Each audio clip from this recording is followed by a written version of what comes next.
আলামিন বলেন সূরা সাবা 34 নাম্বার সূরা 22 নাম্বার পারা প্রথম নাম্বার উপর 2 নম্বর আয়াত বলছি, কান খাড়া করেন। আল্লাহ পাক বলেন ইয়ালামু, তিনি জানে, মা ইয়ালিজু ফিল আরদ, জমিনের মধ্যে যা প্রবেশ করে দুনিয়ার কেউ না দেখলে একজন দেখে, তিনি কে? আরো জোরে, ওমা ইয়াখরুজু মিনহা, জমিন থেকে যা বের হয় খবরটা জানে কে? আল্লাহ বলেন ওমা ইয়ানজিলু মিনাস সামাই, আল্লাহ বলেন আসমান থেকে যা জমিনের মধ্যে নাজিল হয় তাও খবর রাখে কে? আল্লাহ বলেন ওমা ইয়ারুজু ফিহা, জমিন থেকে আসমানে যা ওঠে খবর রাখে কে? আরো জোরে বলেন কে? আমরা এখন কোথায় বসে আছি খবর দুনিয়ার কেউ না জানলে আমার আল্লাহ জানে। বলেন বলেন বলেন, জানে কি জানে না? তাই যদি না হতো আমি কোথায় আছি কি অবস্থায় আছি এটা যদি আল্লাহ না জানতেন, আমার মনে হয় ইব্রাহিম আলাইহিস সালাম ওই নমরুদের আগুনে পুড়ে ভস্ম হয়ে যেতেন। বলেন বলেন, আল্লাহ যদি না জানতেন আমার মনে হয় হযরত মুসা নবী দুনিয়া পার হতে পারতেন না, মুসা নবীকে ফেরাউন মেরে শেষ করে দিত। আল্লাহ যদি না জানতেন, আল্লাহ যদি না বুঝতেন, না দেখতেন, আমার মনে হয় একটা সরিষার দানা জমিন থেকে গাছ গজায় বের হতো না। হাজার হাজার হাজার হাজার নিদর্শন আল্লাহ দেখিয়ে দিয়েছেন আর জানিয়ে দিয়েছেন বান্দা শোন, সরিষার দানা পর্যন্ত ততক্ষণ পর্যন্ত গাছ গজানোর ক্ষমতা না রাখে আমি আল্লাহ যতক্ষণ পর্যন্ত তাকে পাওয়ার না দেই। জোরে কোন কথা ঠিক কিনা? আল্লাহ রাব্বুল আলামিন কোরআনে কারীমের মধ্যে ১৫০০ বছর আগে জানিয়েছেন। আল্লাহ বলেন ওয়া আনজালনা মিনাল মুসিরাতি মাআন সাজ্জাজা। আজাশারবাসী আল্লাহ বলেন সূরা নাবার 14 নম্বর আয়াতের মধ্যে আল্লাহ রাব্বুল আলামিন ১৫০০ বছর আগে জানেন ওই আসমান থেকে আমার আল্লাহ যতক্ষণ পর্যন্ত পানি না দেন, খোদার কসম করে বলি একটা মাখলুকাত আল্লাহর দেওয়া পানি ছাড়া কখনোই ওর মধ্যে বরকত পাওয়া সম্ভব না। বলেন বলেন বলেন, কে বলতেছেন? আমার ভাইরা শুধু এখানেই শেষ করে না, পানির ফেরেশতা বানিয়েছে মিকাইলকে। এই যে একটু আগে বৃষ্টি হতেছিল, কত ফোঁটা জমিনে পানি কত ফোঁটা পড়েছে, এই জমিনে কত ফোঁটা পানি নাটোরে পড়েছে, কত ফোঁটা পানি যশোরে পড়েছে। আল্লাহ রাব্বুল আলামিন ফেরেশতা মিকাইলকে হুকুমতি দিয়েছে গুনে গুনে লিপিবদ্ধ করে রাখেন, সব তিনি জানেন। কথা বলেন ঠিক না বেঠিক?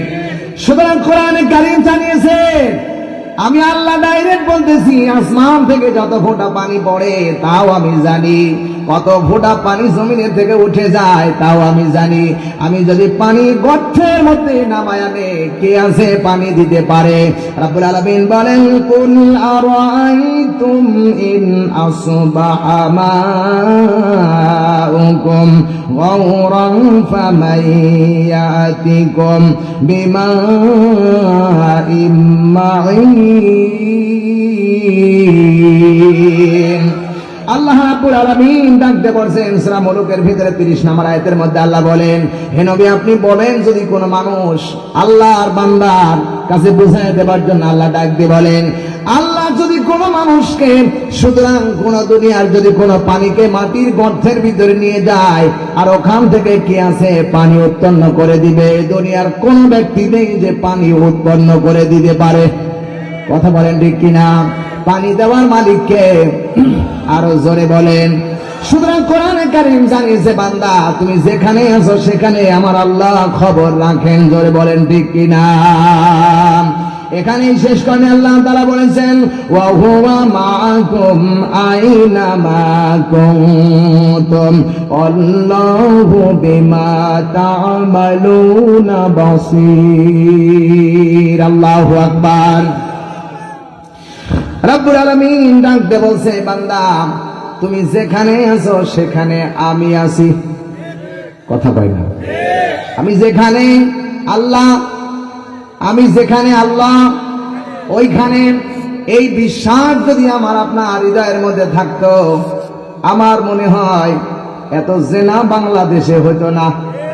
কথা কয় না? এই বিশ্বাস যদি আমার আপনার থাকতো, আমার মনে হয় এই দেশের মানুষরা সুদ খাইতো না। জোরে বলেন ঠিক না ঠিক? সুদ আছে না নাই?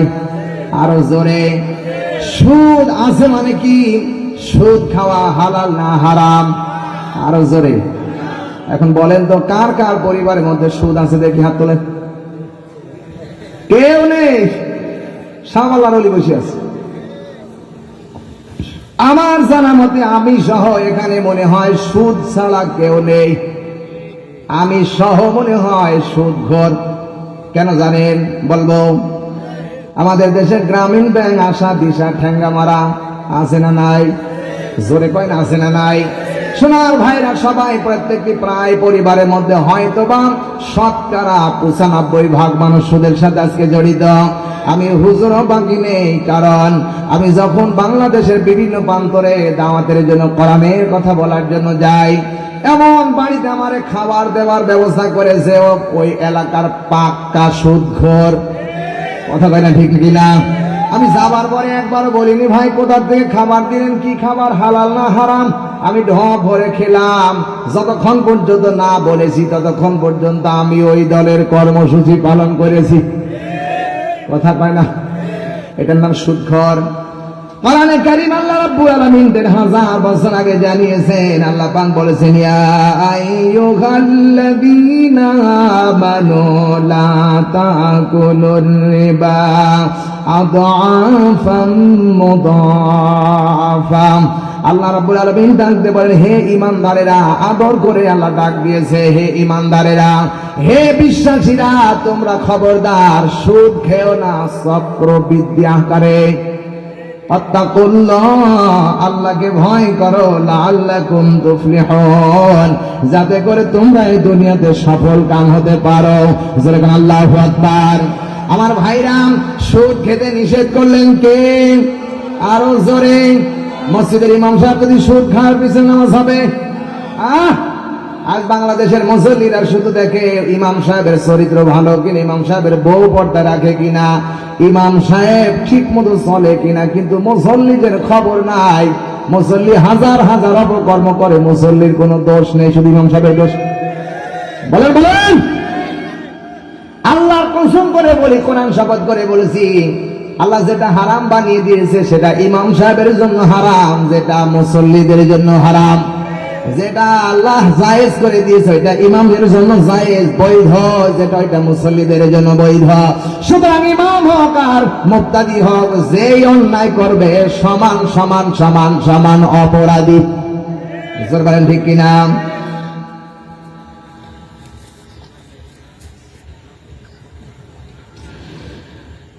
আল্লাহ রাসূলকে কোরআন থেকে দিয়েছেন সেইটা শুনতে চাই। সুদের বিষয়, সুদের ছোট গোনা কি? রোজা থেকে সুদখোর বাড়িতে ইফতার করা যাবে কি?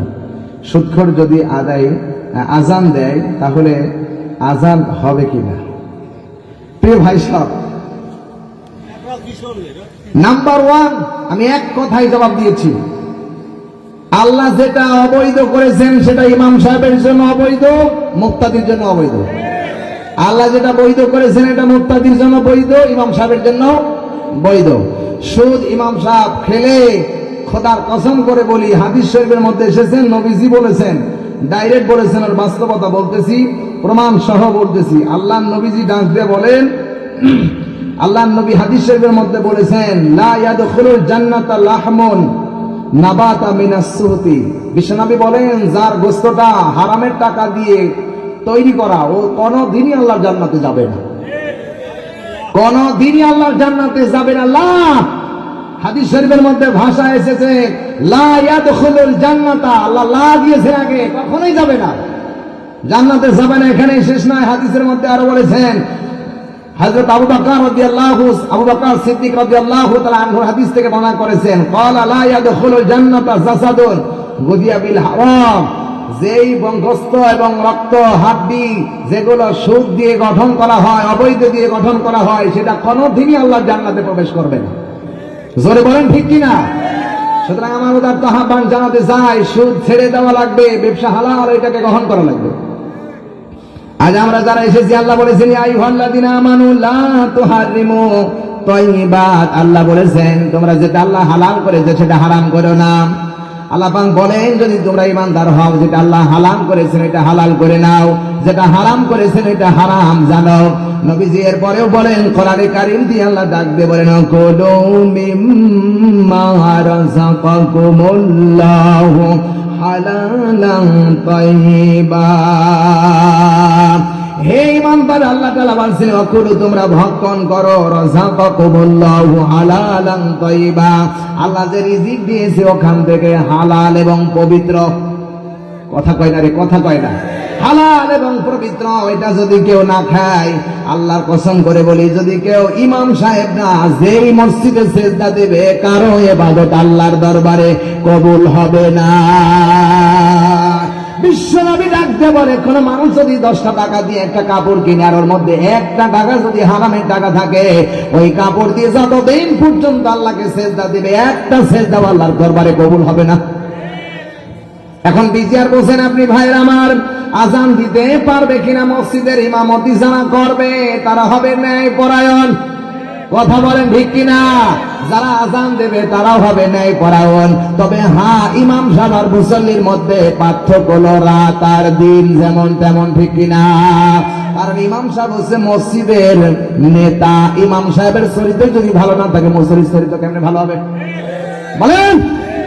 ইমাম সাহেবকে আগে পরিষ্কার হওয়া লাগবে। ইমাম সাহেব যদি সুদ খায়, মুসল্লিদের কোনদিন বলতে পারবে না সুদ খেয়ে না। আগে ইমাম সাহেবকে পবিত্র হওয়া লাগবে। আমি যদি আমার বাবাকে মাকে ভাত না দেয়, আমি কি বলতে পারবো বাবা ভাত দে? এদের ইমামকে অবশ্যই পবিত্র হওয়া লাগবে এবং মুয়াজ্জিন সাহেবকেও পবিত্র হওয়া লাগবে। আমার বন্ধুগণ, আমার ভাইরা, সুদ ঘরের বাড়িতে রোজা রাখার পরে খাওয়া তো দূরের কথা, ও তো আল্লাহর আইনই মানে না, ওর সাথে কোনো সম্পর্কই নাই। যে আল্লাহর আইন মানে না তার সাথে কোনো সম্পর্ক আমার নেই। আল্লাহর আইন যে মানে তার সাথে মুসলমানের সম্পর্ক হবে। চিল্লায় গান ঠিক কিনা? আপনি যেখানেই থাকেন, যে অবস্থায় থাকেন, সুদ খান আর না খান, আমার আল্লাহ আপনার কিন্তু ব্যাপারটা খবর রাখে। জোরে গান ঠিক কিনা? কোরআনে কারীম জানিয়েছেন, আল্লাহ বলেন হুয়াল আউয়ালু ওয়াল আখিরু ওয়াজ যাহিরু ওয়াল বাতিন ওয়া হুয়া বিকুল্লি শাইইন আলীম। অবিশ্বাস মুসলমানেরা, রাব্বুল আলামিন ডাক দিয়ে বলেন, আগে কি হয়, পরে কি হয়, গোপনে কি হয়, প্রকাশ্যে কি হয়, আমার আল্লাহ সব বিষয়ে ক্ষমতাবান, তিনি দেখেন। আরো জোরে। তাহলে কে গোপনে সুদ খায় আর কে গোপনে ভালো কাজ করে, এটা দুনিয়ার কেউ না জানলেও জানে একজন, তিনি কে? আরো জোরে। এ বিশ্বাস আমাদের আছে। এই বিশ্বাস যদি যারা না জানে, ইমানদার নাই, বিশ্বাস যাদের আছে যে আল্লাহ সব সময় আমাকে দেখে, অবশ্যই শুধু এখানেই শেষ নয়। আল্লাহ তাআলা ডাক দিয়ে বলেন ওয়া হুয়া আলিমুম বিযাতিস সুদূর, বান্দার অন্তরের ভিতরে যা হয় সেটাও কল্পনা জল্পনা ওইটা জানে আমার আল্লাহ। যেরকম আল্লাহু আকবার। বিশ্বের মুসলমানেরা এই পরীক্ষা করার জন্য আমার আল্লাহ দুনিয়ার বুকে আপনাকে পাঠিয়ে দিয়েছেন। রব্বুল আলামিন আপনাকে বোঝাতে চায়, আপনার কাছে জানতে চায়, আপনি দুনিয়ার জমিনে আসার পরে আল্লাহর আইন মানেন না আল্লাহর বিরুদ্ধে চলেন, এইটাই জানতে চাই। হাজার মানুষ আল্লাহর জমিনে থাকার পরেও হাজার হাজার মানুষ আল্লাহর আইন লঙ্ঘন করছি। কথা বলেন ঠিক কিনা? এটা লঙ্ঘন করতে গিয়েছে গোটা জমিনের মালিককে। আরো জোরে বলা লাগবে। আল্লাহ রাব্বুল আলামিন ডাক দিয়ে বলে ওয়ালিল্লাহি মা ফিস সামাওয়াতি ওয়া মা ফিল আরদ, আল্লাহ পাক আকাশে যা আছে আর জমিনে যা আছে সব একসঙ্গ মালিক, মালিকানাধীন আমি আল্লাহর। ঠিক না ঠিক? সোনার ভাইরা, আল্লাহ যে বিশাল জমিনের মালিক বানিয়েছেন, এই জমিনের মালিক হলো তিনজন। এক নাম্বার হলো আল্লাহ। কে? এক নাম্বার আল্লাহ, দুই নাম্বার বলে দেশের সরকার, তিন নাম্বার হলো আমি আপনি ভোগ দখলকারী, তিন নাম্বার এই জমিন, গোটা জমিন যিনি তৈরি করেছেন সে আল্লাহ বিধান দিয়েছেন। জমি, যেই জমি আল্লাহ বিধান দিয়েছেন, মার বাবা মরে যাবার পরে, মারা যাবার পরে সন্তান পাবে 2 ভাগ আর মেয়ে পাবে 1 ভাগ। কথা কয় না? হাজার হাজার মানুষ আজকে আসি হজ করতে যাবে, ছেলের নামে রেজিস্ট্রি করে দিয়েছে, বর মেয়ের মাথার হাত দিয়ে বলছে, মা তোর জন্য কাবা ঘড়িপের গিলাফ ধরে দোয়া করবো, ওর জন্য আল্লাহ ভালো জানায়, ওকে একটুও দেয়নি। খোদার কসম করে বলে ওর মতো বেঈমান আর নাফরমান আকাশের নিচে আর কেউ নেই। বলেন বলেন বলেন। বাবাকে দেয় আবার 2 ছেলে, এক ছেলেকে দেয় আরেক ছেলেকে ফাঁকি দেয়, এমন ডাকাত আছে না নেই? জমির মালিক যিনি তিনি বন্ধন করেছে, আপনি ভাগ করে দেবার না। খোদার কসম করে বলি, বাবা বেঁচে থাকতে, মা বেঁচে থাকতে, ছেলে হোক আর মেয়ে হোক, কারো নামে সম্পত্তি রেজিস্ট্রি করে দেওয়া জায়েজ নাই। মারা যাবার পরে যা পাবে ওয়ারিশ অনুযায়ী সে পেয়ে যাবে, আল্লাহ ফয়সালা দিয়েছে। হজ করতে যাওয়ার সময় হাজী সাহেব সন্তানকে লিখে দেয় আর মেয়েকে ঠকিয়ে দেয়, কাবা ঘরে গেলাম ধরে দোয়া করে, রব্বুল আলামিন জীবনে যা করেছি আর করব না। হ্যাঁ, আর তো নেই, আর করবে কি? সোনার ভাইরা আমার, যখন আল্লাহর কাছে যখন বারবার বলতে থাকে, যখন তালবিয়া করতে থাকে আর আল্লাহর কাছে বলতে থাকে, আল্লাহ বলেন তোর মতো নাফরমান আর কেউ নাই, তুই আমার কাবা ঘরটাই নষ্ট করলি। কথা বলছেন না কেন? সুতরাং ওর মতো মানুষ হতে যাওয়ার চাইতে আমার মনে হয় ও দেশে ঘুরে ঘুরে মরাই ভালো, কারণ ওর হজ কবুল হবে না। সুতরাং কোরআনে কারীম আল্লাহ জানিয়েছেন, বান্দা তোর অন্তরের ভিতরে যা আছে ব্যাপারটা দুনিয়ার কেউ না জানলে আমি আল্লাহ জানি। জোরে কোন কথা ঠিক কিনা? আল্লাহ রাব্বুল আলামিন নিজে ডাকতে বলে, বান্দা শুধু আমি জানি না, শোন। এজন্য আমি আল্লাহ কি করেছি, ওয়াদাআল মিজান, আমি আল্লাহ তৈরি করেছি মানদণ্ড, মেপে মেপে তোদেরকে আমি আল্লাহ পুরস্কৃত করব। জোরে কোন ঠিক কিনা? দুনিয়ার জমিনে আমি আপনি যা করছি, কিয়ামতের কঠিন ময়দানে আবার আল্লাহ মেপে মেপে বিচার করবেন। এমনকি দুনিয়ার জমিনে যা করছি আমার আল্লাহ, ওয়াকুল্লা শাইইন আহসাইনাহু কিতাবা,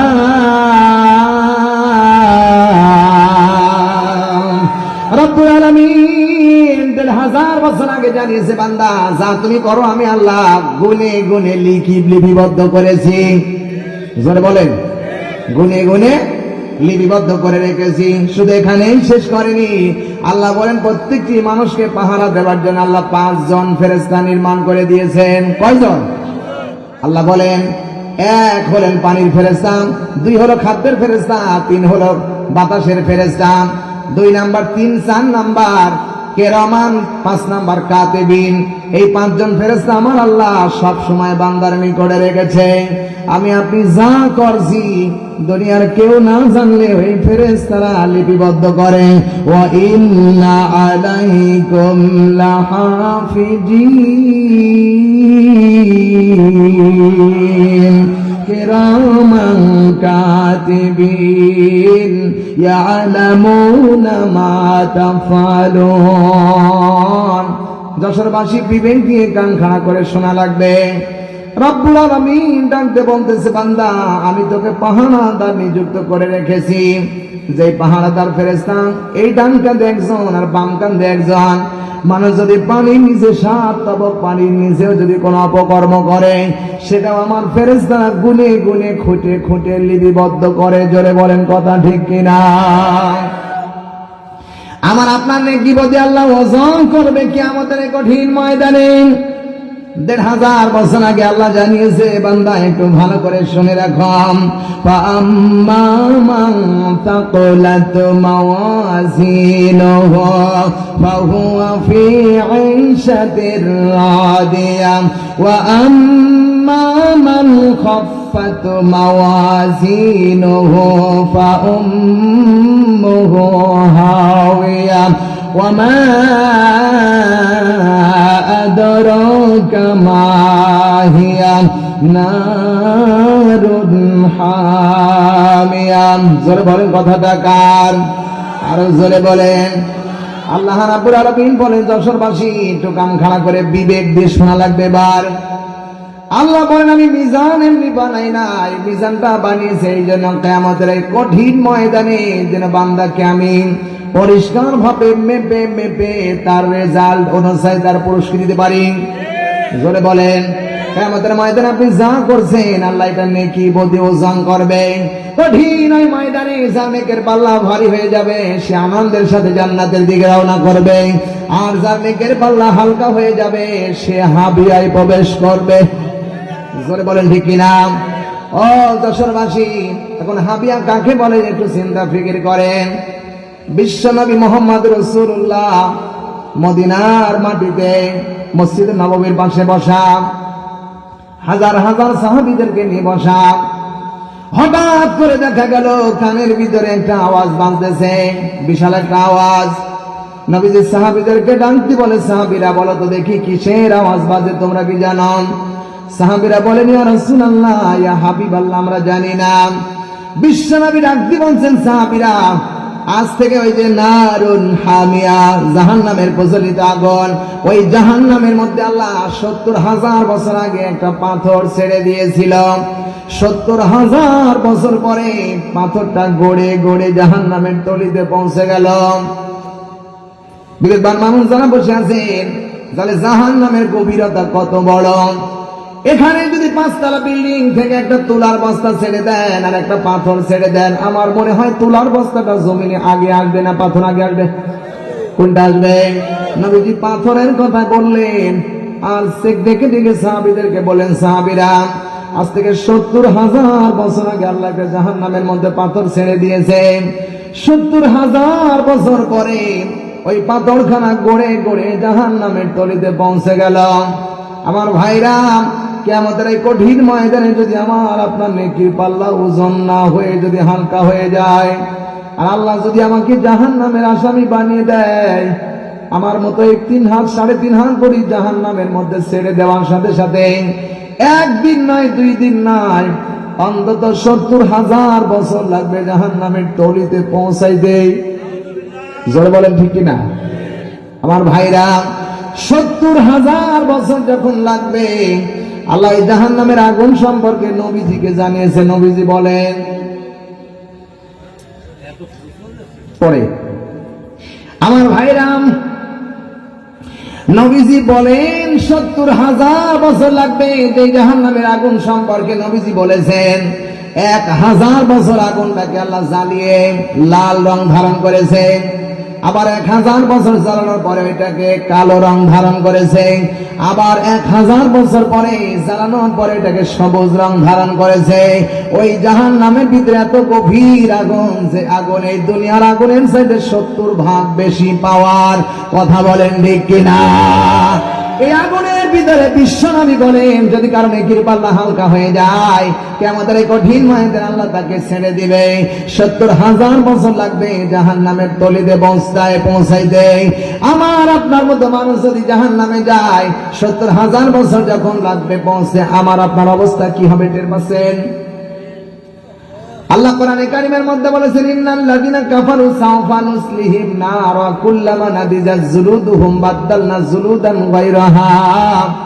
কোন মানুষকে জাহান্নামের মধ্যে আল্লাহ ছেড়ে দেওয়ার সাথে সাথে 42 গজ চামড়া পুড়ে এক মুহূর্তের মধ্যে শেষ হয়ে যাবে। ইমাম আবু হানিফা রাহমাতুল্লাহি আলাইহি বলেন, এক মুহূর্তের মধ্যে 100 বার আল্লাহ পাল্টাবে, 100 বার পোড়াবে। এত বড় কঠিন ওই জাহান্নামের আগুন। ওই জাহান্নামের আগুনে যাওয়ার আগে চিন্তা ফিকির করে জাহান্নামের দিকে যাওয়া লাগবে, চিন্তা ফিকির করে হাসরের ময়দানে উঠা লাগবে। কথা বলেন ঠিক কিনা? আল্লাহ কিয়ামতের এই কঠিন ময়দানে সবাইকে উঠাবে সুযোগ। আল্লাহ কখনো কাউকে সাথ দেবে না। আল্লাহ রাব্বুল আলামিন বলেন, ইয়াউমা ইয়াকুমুর রূহু ওয়াল মালাইকাতু সাফফান লা ইয়াতাকাল্লামুনা ইল্লা মান আযিনা লাহুর রাহমানু ওয়া ক্বালা সাওয়াবা। আরো জোরে বলেন আল্লাহু আকবার। আমার ভাইরা, আল্লাহ পাক করেন সূরা নাবা 78 নম্বর সূরা 30 নম্বর পারা 2 নম্বর উপর 38 নম্বর আয়াত বলছি। আল্লাহ পাক বলেন, যেদিন আল্লাহ পাক বলেন ইয়াউমা যেদিন ইয়াকুমুর রূহু ওয়াল মালাইকাতু সাফফা, মানুষ এবং ফেরেশতারা সারিবদ্ধভাবে আল্লাহর সামনে দাঁড়িয়ে যাবে।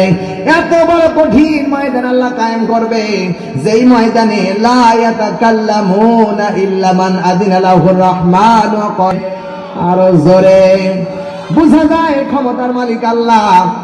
আমার মনে হয় যদি আল্লাহ কিয়ামতের ময়দানে আমার আপনার জবান বন্ধ করে দেয়, কোনো কথা বলার সুযোগ আমরা পাবো না। আর আল্লাহ যদি জবান খুলে দেয়, কথা বলার সুযোগ পাবো। এই ময়দান আমাদের সামনে আছে না নাই? আরো জোরে বলেন, আছে না নাই? এই ময়দানে আমাদেরকে অবশ্যই অবশ্যই আমাদেরকে আল্লাহর সামনে জবাব দেওয়া লাগবে। বলেন বলেন, জবাব দেওয়া লাগবে না কার কার দেখি? সবার লাগবে। আল্লাহ পাক বলেন এখানে শেষ নয়, যালিকাল ইয়াউমুল হক, অবশ্যই সেই দিনটা আমাদের সামনে উপস্থাপন হবে। আর আল্লাহ এটা কিন্তু নির্ধারণ করে রেখে দিয়েছে। আল্লাহ পাক রব্বুল আলামিন ডাক দিয়ে বলেন, ইন্না ইয়াউমাল ফাসলি কানা মিকাতা। আল্লাহ রাব্বুল আলামিন বলে, নিশ্চয় ওই ময়দানটা আমি নির্ধারণ করে রেখেছি। কবে হবে, কখন হবে আল্লাহ জানে, দুনিয়ার কেউ জানে না। তবে কিয়ামতের এই অনুষ্ঠানটা হবে জুমার দিন। জোরে বলে, হাদিসের ভাষায় এটাই বোঝা যায়, জুমার দিন অনুষ্ঠানটা শুরু হবে। কিন্তু কোন জুমার দিন, কবে হবে এই ব্যাপারে কেউ জানে না, জানে একজন, তিনি কে? আরো জোরে। খারাপ লাগতেছে আপনাদের? কষ্ট লাগতেছে? 12টা তো বাজতে যাচ্ছে।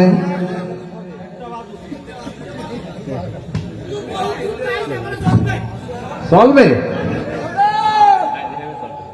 সাইদি সাহেবের চলবে? সাইদি সাহেবের রস শুনবেন আপনারা? হ্যাঁ, সাইদি হুজুরের কণ্ঠে, সাইদি হুজুরের কণ্ঠে শুনবেন আপনারা? দেখি কারা কারা শুনবেন, হাত তোলেন। লিল্লাহে তাকবীর।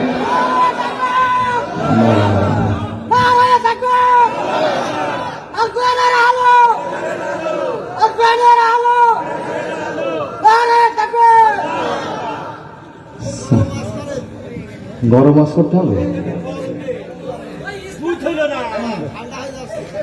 ঠান্ডা হয়ে যাচ্ছে, গরম লাগবে ভাই। আমি তো চিল্লাতে পারবো না দাদা। চিল্লাবেন আপনারা? বলি আলহামদুলিল্লাহ, বলি আলহামদুলিল্লাহ। সাইদি সাহেবের ওয়াজ যখন আপনারা শুনবেন আমি শোনাবো ইনশাআল্লাহ। আল্লাহ আমাদের তৌফিক দান করে। জোরে বলে আল্লাহুম্মা আমিন। আর জোরে বলে আল্লাহুম্মা আমিন। আমার বন্ধুগণ,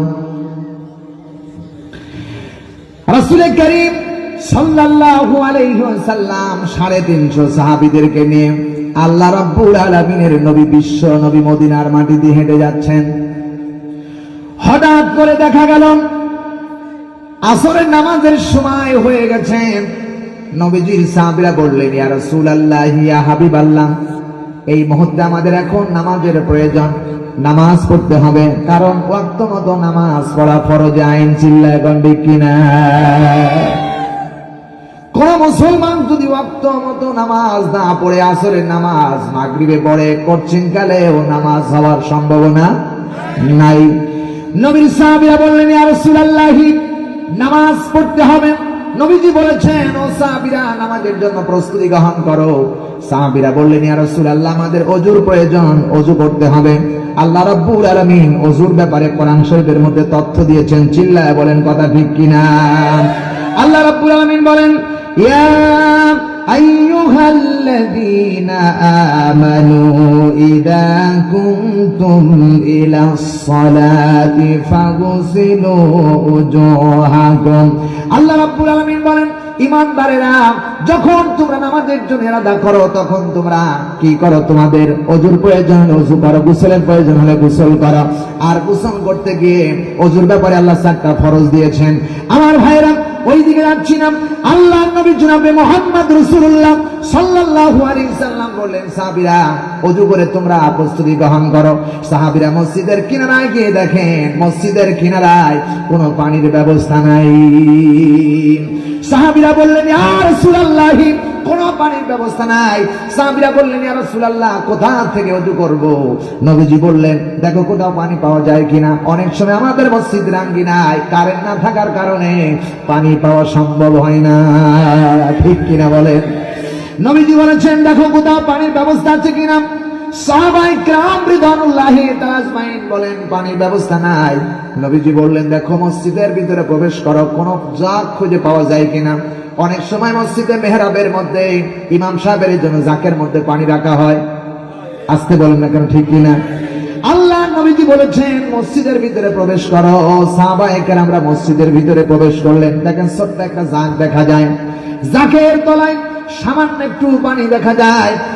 এক সাহাবী বললেন, ইয়া রাসূলুল্লাহ, জাগ পাওয়া গেছে কিন্তু জাকের মধ্যে তেমন পানি নেই, অল্প একটু পানি আছে। এই পানি দিয়ে একজন সাহাবীর হাতের কবজি পর্যন্ত ধৌত করা হবে না।